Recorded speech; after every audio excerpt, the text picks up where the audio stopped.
नमस्कार. आर विद्यालय जळगाव, इयत्ता 10वी, विषय भूगोल, प्रकरण 3, प्राकृतिक रचना व जलप्रणाली, भाग 2. मी प्रवीण पाटील आपणा सर्वांचं मनपूर्वक स्वागत करतो. विद्यार्थी मित्रांनो, प्राकृतिक रचना व जलप्रणाली भाग 1 मध्ये आपण ब्राझील व भारत या दोन्ही देशांच्या प्राकृतिक रचनेचे विविध विभाग अभ्यासलेले आहेत. आज प्राकृतिक रचना व जलप्रणाली भाग 2 मध्ये आपल्याला ब्राझील व भारत या दोन्ही देशांची जलप्रणाली अभ्यासायची आहे. सुरुवातीला आपण ब्राझीलची जलप्रणाली आपण अभ्यासूयात. मित्रांनो, या ठिकाणी तुम्हाला एक नकाशा दिसतो आहे, जो ब्राझीलमधील नद्यांचा नकाशा आहे. या नकाशाकडे जर का आपण व्यवस्थित पाहिलं तर आपल्या असं लक्षात येतं की ब्राझीलमध्ये 3 प्रमुख नद्यांची खोरी आहेत, ज्यामध्ये पहिलं खोरं आहे ते ॲमेझॉन नदी आणि तिच्या उपनद्यांचं खोरं म्हणजेच ॲमेझॉनचे खोरे. दुसरं आहे पॅराग्वे पॅराना नदी खोरे आणि तिसरं आहे साओ फ्रान्सिस्को नदी आणि किनाऱ्यावरील नद्या. अशा पद्धतीचे 3 प्रमुख नदी खोरे आपल्याला या ठिकाणी दिसून येतात. सुरुवातीला आपण ॲमेझॉन नदीचे खोरे याचा अभ्यास करूयात, म्हणजेच ॲमेझॉनची जलप्रणाली आपण अभ्यासूयात. या ठिकाणी ब्राझीलच्या नकाशावर सर्वात मोठी दिसणारी ही जी नदी आहे, ही आहे ॲमेझॉन नदी. ही ॲमेझॉन नदी ही पेरू देशामधील, ब्राझीलच्या बाजूला असणारा पेरू देश, या पेरू देशामध्ये असणाऱ्या अँडीज पर्वतरांगेच्या पूर्व उतारावर या ॲमेझॉन नदीचा उगम होतो. पेरू देशामधून ॲमेझॉन नदी जी आहे ती पुढे ब्राझीलमध्ये प्रवेश करते आणि ब्राझीलमध्ये प्रवेश केल्यानंतर ती पुढे ब्राझीलमधून वाहत जाऊन अटलांटिक महासागराला जाऊन मिळते. ॲमेझॉन नदीच्या पात्रामध्ये असणाऱ्या पाण्याच्या विसर्गाचं प्रमाण प्रचंड प्रमाणामध्ये आहे. सुमारे 2 लाख घनमीटर प्रति सेकंद एवढ्या मोठ्या प्रमाणावर पाण्याचा विसर्ग या ॲमेझॉन नदीच्या खोऱ्यातून होत असतो, या ॲमेझॉन नदीच्या पात्रातून होत असतो आणि त्यामुळे नदीच्या पात्रात जमा झालेला गाळ हा वेगाने वाहून नेला जातो. ॲमेझॉन नदीच्या मुखाकडे सुद्धा गाळाचं संचयन फार मोठ्या प्रमाणावर होत नाही. साधारणतः नद्यांना मुखाकडे खूप मोठ्या प्रमाणावर वितरिका आढळतात, परंतु ॲमेझॉन नदीच्या मुखाशी अशा प्रकारच्या वितरिका आढळत नाहीत. ॲमेझॉनच्या मुखाजवळ अटलांटिक महासागरात किनाऱ्याच्या जवळ अनेक छोटी छोटी बेटं तयार झालेली आहेत. ॲमेझॉन नदीच्या पात्राची मुखाजवळील रुंदी जर आपण पाहिली तर ती साधारणतः 150 किलोमीटर आहे. ॲमेझॉन नदीचं बहुतांश पात्र हे जलवाहतुकीसाठी योग्य आहे. त्यानंतर ब्राझीलमधील दुसरी महत्त्वाची नदी प्रणाली म्हणजेच पॅराग्वे पॅराना जलप्रणाली. या ठिकाणी आपल्याला ही पॅराग्वे नदी दिसून येते, त्याचप्रमाणे ही पॅराना नदी आहे. पॅराग्वे पॅराना ही जी जलप्रणाली आहे, या जलप्रणालीमधील या दोन्ही नद्या ब्राझीलच्या नैऋत्य भागामध्ये आपल्याला आढळतात. या दोन्ही नद्या ब्राझीलच्या दक्षिणेकडील अर्जेंटिना या देशामध्ये पुढे प्लाटा नदीला जाऊन मिळतात. पॅराग्वे, पॅराना आणि उरुग्वे या तिन्ही देशांना ब्राझीलच्या या उच्चभूमीच्या प्रदेशातून मोठ्या प्रमाणावर पाण्याचा पुरवठा होतो. त्यानंतर तिसरी जी प्रणाली आहे ती साओ फ्रान्सिस्को नदी प्रणाली. साओ फ्रान्सिस्को ही ब्राझीलमधील तिसरी महत्त्वाची नदी आहे. या नदीचं पाणलोट क्षेत्र हे संपूर्णपणे ब्राझीलच्या हद्दीत आहे. ब्राझीलच्या उच्चभूमीच्या पूर्व भागामध्ये साओ फ्रान्सिस्को नदीचं पाणलोट क्षेत्र आपल्याला दिसून येतं. मित्रांनो, ही नदी सुरुवातीला 1000 किलोमीटर अंतरापर्यंत उत्तरेकडे वाहत जाते. त्यानंतर ती पूर्वेकडे वळते आणि पुढे जाऊन ही नदी जी आहे ही अटलांटिक महासागराला मिळते. साओ फ्रान्सिस्को नदीच्या मुखाजवळ सुमारे 250 किलोमीटर लांबीचा भाग हा जलवाहतुकीसाठी योग्य आहे. त्यानंतर किनारी प्रदेशातील नद्या. ब्राझीलच्या किनारी प्रदेशामध्ये अनेक कमी लांबीच्या नद्या आढळतात. किनाऱ्यावरील प्रदेशामध्ये लोकवस्ती दाट आहे आणि या किनारी प्रदेशामध्ये या ज्या नद्या आहेत या नद्या या महत्त्वाच्या आहेत. त्यापैकी पॅरानिबा, इटापेक्युरू या ज्या नद्या आहेत या उत्तरेकडे वाहतात आणि त्या उत्तर अटलांटिक महासागराला जाऊन मिळतात. दक्षिण अटलांटिक महासागराला जाऊन मिळणाऱ्या ज्या नद्या आहेत या नद्यांना पाण्याचा पुरवठा हा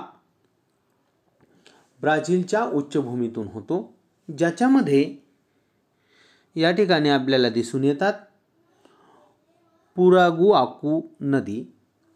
ही नदी जी आहे ही साल्वाडोर जवळ ही अटलांटिक महासागराला मिळते.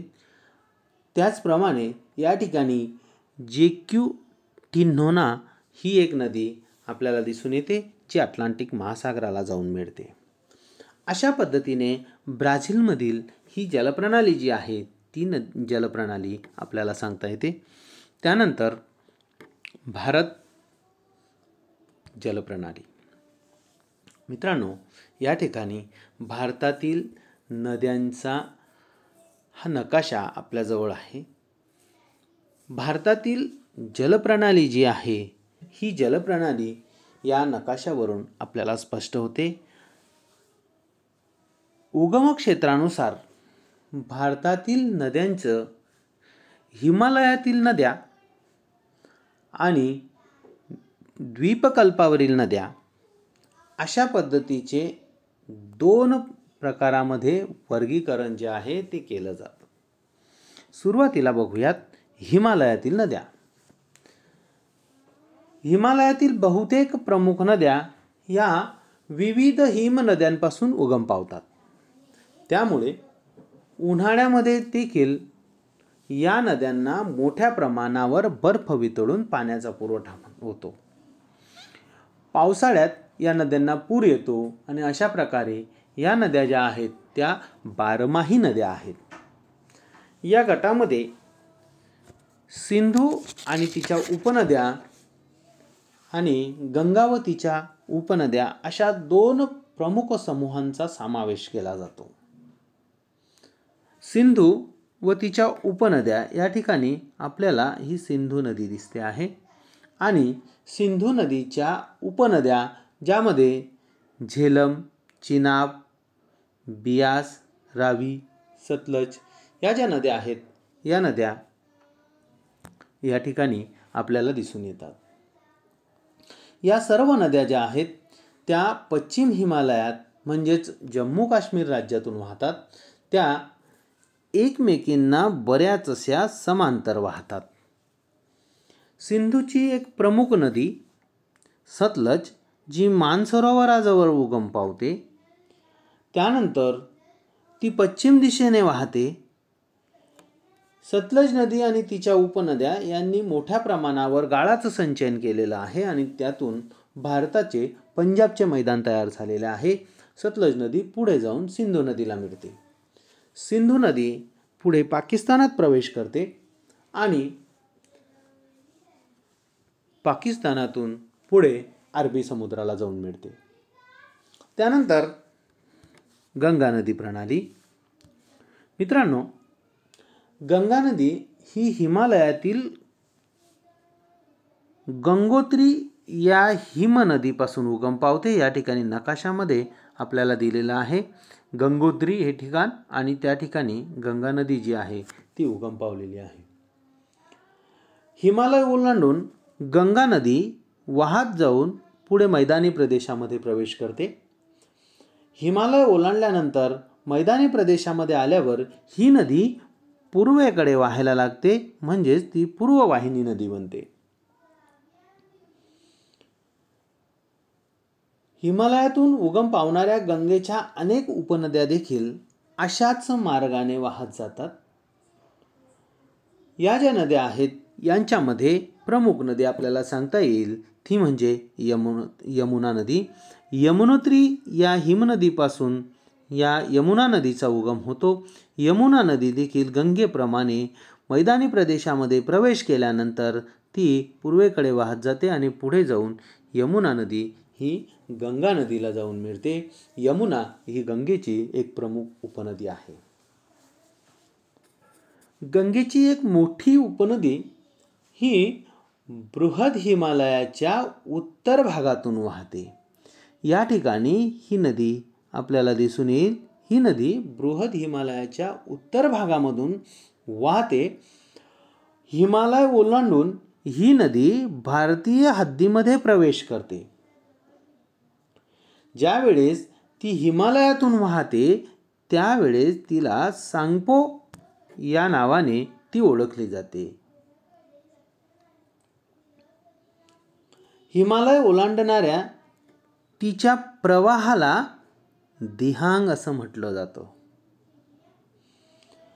आणि तिथून पूर्वेकडे वाहणारा हा जो प्रवाह आहे या प्रवाहाला ब्रह्मपुत्रा या नावाने संबोधलं जातं. गंगा नदीला अनेक उपनद्या या ठराविक मार्गाने येऊन मिळालेल्या आहेत आणि त्यामुळे गंगा नदीमधला पाण्याचा विसर्ग जो आहे तो खूप मोठा आहे. ब्रह्मपुत्रा नदी देखील पुढे बांगलादेशामध्ये गंगा नदीला येऊन मिळते आणि त्यामुळे या ठिकाणी मोठा विसर्ग होऊन विस्तीर्ण असा त्रिभुज प्रदेश जो आहे तो तयार झालेला आहे.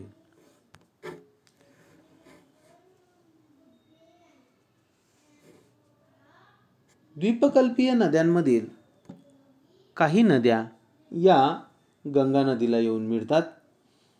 त्यापैकी काही महत्त्वाच्या नद्या जर आपण पाहिल्या तर त्या चंबळ, बेटवा, शोन, केन या ज्या नद्या आहेत या नद्या या गंगा नदीला येऊन मिळणाऱ्या नद्या आहेत, ज्या द्वीपकल्पीय पठारावर उगम पावतात, उत्तरेकडे वाहत जातात आणि पुढे जाऊन गंगा नदीला जाऊन मिळतात. अशा पद्धतीच्या या अनेक नद्या आहेत ज्या गंगा नदी प्रणालीमध्ये समाविष्ट झालेल्या आहेत. त्यानंतर पुढे द्वीपकल्पीय नद्या. मित्रांनो, द्वीपकल्पीय नद्यांचे वर्गीकरण हे पश्चिम वाहिनी नद्या व पूर्व वाहिनी नद्या अशा पद्धतीने केले जाते. द्वीपकल्पाच्या पश्चिम भागामध्ये या ठिकाणी पश्चिम घाट आहे. पश्चिम घाट जो आहे हा पश्चिम घाट या नद्यांचा महत्त्वाचा जलविभाजक आहे. पश्चिम घाटातून काही नद्या पश्चिम घाटावर उगम पावल्यानंतर काही नद्या या पूर्वेकडे वाहतात तर काही पश्चिमेकडे वाहतात. द्वीपकल्पीय पठारावरील ज्या नद्या आहेत त्या नद्यातील पाण्याचा विसर्ग हा पावसाच्या पाण्यावर अवलंबून आहे आणि त्यामुळे या नद्यांच्या खोऱ्यामध्ये पुराच्या आपत्तीचा धोका सहसा नसतो. या ज्या नद्या आहेत त्या हंगामी स्वरूपाच्या नद्या आहेत. पश्चिम घाट आणि अरबी समुद्र यांच्या दरम्यानमध्ये असणाऱ्या ज्या नद्या आहेत या नद्या लांबीला कमी आहेत परंतु त्यांचा वेग मात्र जास्त आहे.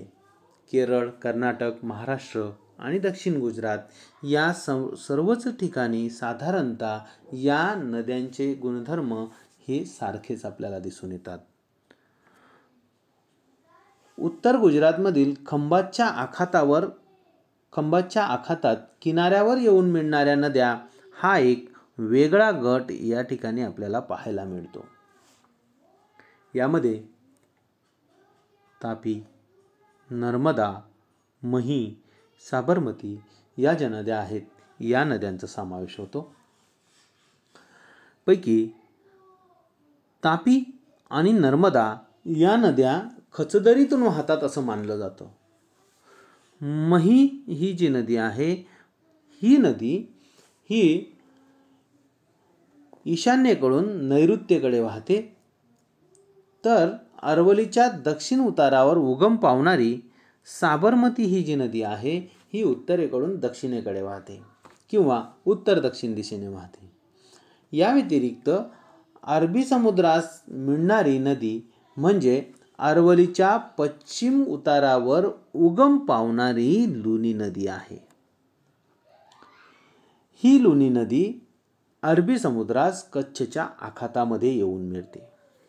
त्यानंतर बंगालच्या उपसागरास मिळणाऱ्या नद्या. द्वीपकल्पाचा बराचसा प्रदेश हा बंगालच्या उपसागराच्या पाणलोट क्षेत्राचा भाग आहे.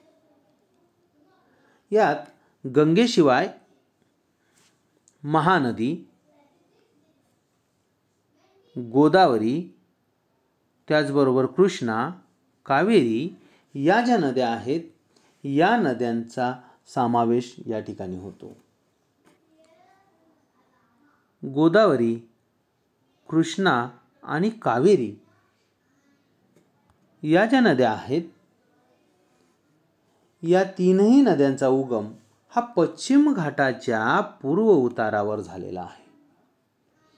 गोदावरी ही पाणलोट क्षेत्राच्या दृष्टीने भारतातील दुसऱ्या क्रमांकाची नदी आहे. कृष्णा नदीचं खोरे हे गोदावरीच्या दक्षिण बाजूला आहे. या ठिकाणी भीमा, तुंगभद्रा या ज्या नद्या आहेत या नद्या या गोदावरीच्या या कृष्णा नदीच्या प्रमुख उपनद्या आहेत. कावेरी ही कर्नाटक आणि तामिळनाडू राज्यांमधून वाहते. या नदीचा फार पूर्वीपासून जलसिंचनासाठी उपयोग केला गेलेला आहे आणि अशा पद्धतीने या बंगालच्या उपसागरास मिळणाऱ्या महत्त्वाच्या प्रमुख नद्या आहेत. मित्रांनो, या ठिकाणी भारताची जलप्रणाली हा भाग जो आहे तो संपलेला आहे. या ठिकाणी ब्राझील आणि भारत या दोन्ही देशांची जलप्रणाली आपण अभ्यासलेली आहेत. या ठिकाणी थांबतो. धन्यवाद.